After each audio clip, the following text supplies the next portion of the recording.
గాయత్రి మృతిపై ఆమె స్నేహితులు అనుమానాలు వ్యక్తం చేస్తున్నారు. భర్త శ్రీచరణ్ గతంలో అనేక సార్లు మానసిక వేధింపులకు గురిచేసినట్లు తెలిపారు. చివరి నిమిషం వరకు భర్తతో కలిసి ఉండేందుకు గాయత్రి ప్రయత్నం చేసిందన్నారు. కూడా కొంచెం నాలెడ్జ్ పరంగా తక్కువగా చూసేవాడు.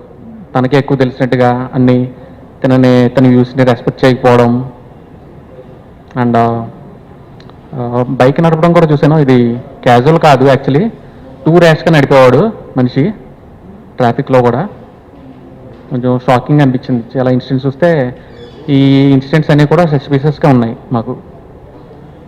తన ఏ సర్కమ్స్టెన్సెస్ అక్కడికి వెళ్ళిందో మాకు తెలియదు, బట్ ఆవిడైతే మాకు లేదు.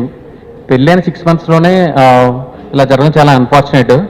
మాకు తనకి న్యాయం జరగాలని కోరుకుంటున్నాం, జస్టిస్ జరగాలని కోరుకుంటున్నాం. వితౌట్ ఎనీ అన్బయాస్డ్ అండ్ ట్రాన్స్పరెంట్గా ఇన్వెస్టిగేషన్ జరగాలి. త్వరగా ఇన్వెస్టిగేషన్ జరిగి హై లెవెల్లో తనకి న్యాయం జరిగేలా చూడాలని మేము నుంచి రిక్వెస్ట్ చేస్తాం. మేము సెల్ ఫోన్ కానీ అక్కడికి బ్లూటూత్ కూడా మేము ఆఫీస్లోకి తీసుకెళ్ళడానికి ఉండదు. ఓకే, వెళ్ళాం. మేము వెళ్ళి వెంటనే ఏమైంది వెంటనే చెప్పు, మేనేజర్ పర్మిషన్ తనే అడిగింది. ఇది లేదు వాళ్ళు కన్ఫిస్కేట్ చేసేసుకున్నారు ఆ ట్రాకర్ని. నెక్స్ట్ డే వెళ్ళి తీసుకున్నాం మేము ఆ ట్రాకర్ తీసుకుంటే నైట్ జరిగింది. మార్నింగ్ వెంటనే శ్రీచరణ్ వచ్చాడు.